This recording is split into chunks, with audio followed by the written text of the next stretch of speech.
Students, मैं मानुषी सिन्हा। आज का मेरा वीडियो क्लास 11th कॉमर्स के बच्चों के लिए है, जिनको मैं आज जस्ट एक बेसिक नॉलेज देना चाहती हूँ अकाउंटिंग के लिए।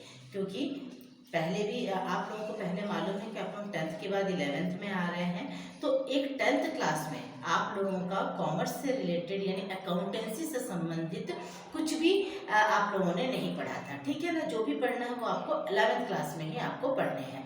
तो मैं थोड़ा सा बेसिक चीज़ आपको बताना चाह रही हूँ, क्योंकि अकाउंटेंसी जिसका मेन पर्पस होता है बिजनेस करना। अक्सर स्टूडेंट से अगर मैं 11th क्लास के बच्चों से पूछूं, 11th कॉमर्स के बच्चों से कि why they are choose the commerce subject, तो उनका मेन मोटो होगा या मेन बात यही होगा कि मैम हम बिजनेस करना चाहते हैं। तो ये बिजनेस जो है आज का ट्रेड, बिजनेस, कॉमर्स, ये बहुत ही बड़ा शब्द है, ये छोटा मोटा रूप में नहीं रह गया है, ठीक है ना। क्योंकि आज हमारा जो बिजनेस है वो ग्लोबलाइजेशन यानी वैश्वीकरण के तक में फैल चुका है। ना केवल आप अपने देश में यानी हम लोकली हमारा बिजनेस को नहीं बांध कर रखे हैं, हम आप हमारे बिजनेस को बहुत ही दूर दूर तक फैला चुके हैं, ठीक है ना। तो आप कई बार कुछ बच्चे ऐसे भी होंगे जो बिजनेस को सेटअप करना चाहेंगे, बड़ी बड़ी इंडस्ट्री ओपन करना चाहेंगे, है ना। तो हम उस बिजनेसमैन, अगर आप बिजनेसमैन बनना चाहते हो तो हमें कुछ चीज़ों की कुछ चीज़ें आपको जाननी जरूरी है। तो उनमें बेसिकली जो वर्ड जो है वो बहुत ही इम्पोर्टेंट होता है। एक होता है अकाउंटिंग और दूसरा है बुक कीपिंग, ठीक है ना। आज हम इन दोनों के बारे में आपको डिस्कस करेंगे, आपको बताएंगे। ये जो अकाउंटिंग है, मीनिंग ऑफ अकाउंटिंग, अकाउंटिंग का मीनिंग होता है कि जब आप कभी बिजनेस कर रहे हैं तो बिजनेस को प्रॉपर तरीके से आइडेंटिफाई करना, फिर उसका मेजरिंग करना कि हम उसको मेजरिंग, अब ध्यान दीजिएगा कि जब आप बिजनेस कॉमर्स लिए हैं तो आपको सबसे पहली बात होता है कि आपके सारी चीज़ें जो मॉनिटरी होगा, यानी मौद्रिक रूप में, पैसे के रूप में आप उसका हिसाब किताब लगेंगे। बिना पैसे के आपका कोई भी काम नहीं हो सकता है, ठीक है ना। तो अकाउंटिंग में हम कोई भी काम जो करते हैं, मतलब जो भी आप बिजनेस ट्रांजेक्शन करते हैं, बिजनेस ट्रांजेक्शन ये वर्ड को भी मैं अपने नेक्स्ट वीडियो में और डिटेल में बताऊंगी। पर बिजनेस ट्रांजेक्शन का मतलब होता है लेन देन करना, सौदा करना। आप गिव एंड टेक यानी गुड्स देंगे, उसके बदले में मनी लेंगे, या फिर आप मनी देंगे और गुड्स लेंगे। इस तरह से जो लेन देन होता है, ये सारी चीज़ों का हिसाब किताब करना हमारा अकाउंटिंग का काम होता है, जिसमें आप पूरा लेखा जोखा लिख कर रखते हैं, ठीक है ना। और सेकंड वर्ड है meaning of book keeping. Book keeping, इसको आप दो अलग अलग टुकड़ों में बांटिए। एक आप लीजिए बुक और दूसरा है कीपिंग। बुक मतलब होता है किताब और कीपिंग मतलब होता है रखना। तो आपका यहाँ पे ये मतलब बिल्कुल भी नहीं है कि आपने किताब रख लिया है, किताब नहीं रख रहे हैं। यहाँ पर आप रिकॉर्ड करने के लिए एक रजिस्टर मेंटेन कर रहे हैं।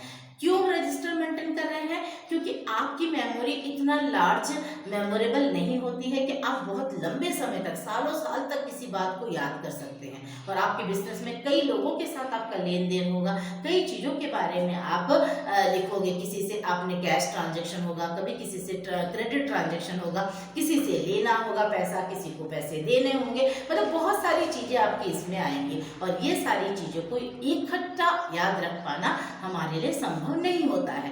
तो ये जो संभव नहीं होता, इसीलिए हम क्या करते हैं, एक रिकॉर्ड मेंटेन करते हैं, उसे हम कहते हैं बुक कीपिंग, जहां पर आप अपने सारे जो हिसाब किताब है वो लिख करके रखते हैं, ठीक है ना।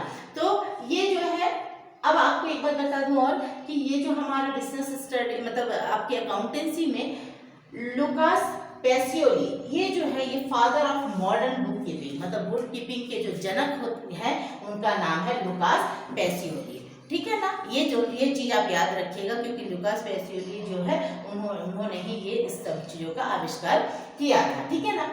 अब अकाउंटिंग और बुक कीपिंग के बाद हम इन दोनों के बीच का रिलेशनशिप जान लेते हैं कि बुक कीपिंग और अकाउंटेंसी दोनों एक दूसरे पर किस तरह से इंटरडिपेंड है, एक दूसरे पर किस तरह से आश्रित है, ठीक है ना। क्यों? क्योंकि एक के बिना दूसरा संभव नहीं है। कैसे नहीं है? पहला देखिए, book keeping is the part of accounting.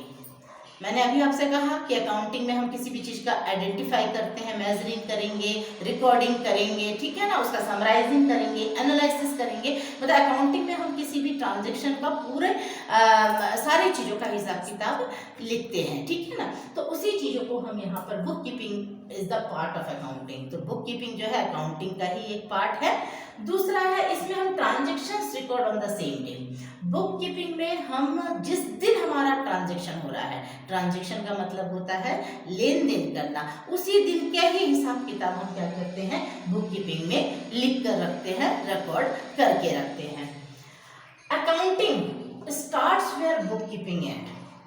आपका बुक कीपिंग जहां खत्म होता है वहां से अकाउंटिंग स्टार्ट हो जाता है। कैसे?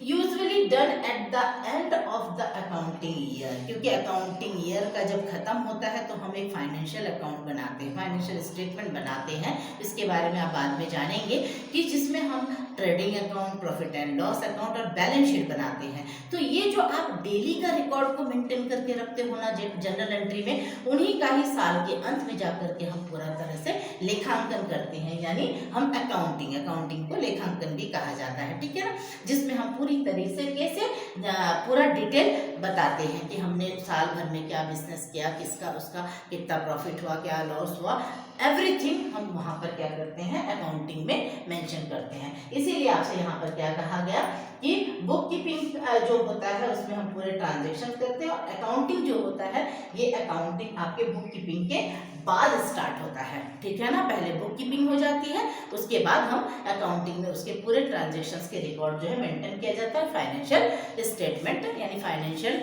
अकाउंट बनाया जाता है, ठीक है ना। तो मुझे लग रहा है कि अकाउंटिंग और बुक कीपिंग ये दो मेन जो आपकी चीज़ें हैं, जो आप कॉमर्स के स्टूडेंट्स हैं, ये दो चीज़ों के बारे में आपको अच्छी तरीके से समझ में आ गया होगा। बुक कीपिंग का मतलब होता है एक आप रजिस्टर या नोटबुक प्रिपेयर करना, जिसमें आप सारे जो ट्रांजेक्शन्स होते हैं, लेन देन होते हैं, उन्हें लिखते हो। और अकाउंटिंग उसी चीज़ों को क्लासिफाई करता है, आइडेंटिफाई करता है, मतलब उसका और विशाल रूप, बड़े रूप में उसको प्रस्तुत करता है आपके द्वारा लिखा गया हुआ चीज़ों को, ठीक है ना। तो मुझे ऐसा लगता है कि आप लोगों को ये दो वर्ड तो आज समझ में आ गया है, और भी इसके आगे टर्मिनोलॉजी जो है बिजनेस के, उसको नेक्स्ट वीडियो में मैं और एक्सप्लेन करूँगी। तो थैंक यू।